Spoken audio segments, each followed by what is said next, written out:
ามคำแรงน้องต้องแปลงกายเปลี่ยนชุดนักเรียนมอปลาย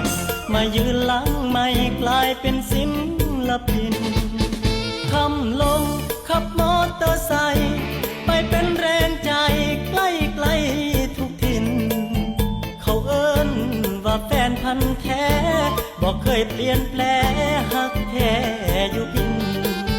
แค่ชมไม่ได้ดมกลิ่นใจอ้ายทวินคิดฮอดแต่น้องบ่เศร้าคนหูผู้ขายอ้ายมีดอกไม้มาฝากจากใจแฟนเพลงคนยากเงินอ้ายบ่มี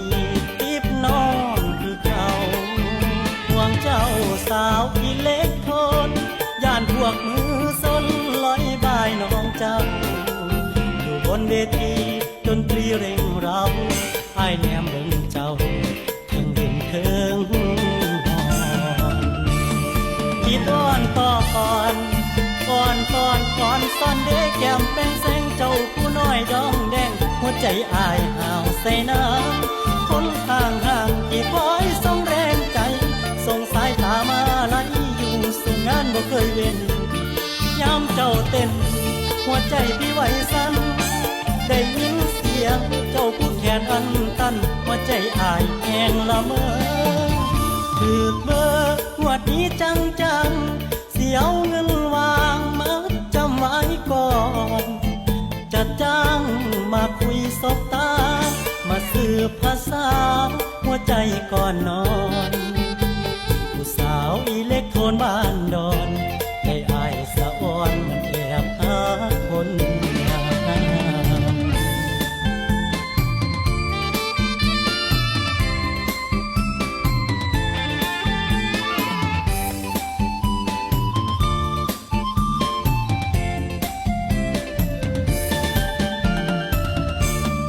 คิดอ้อนต่อก่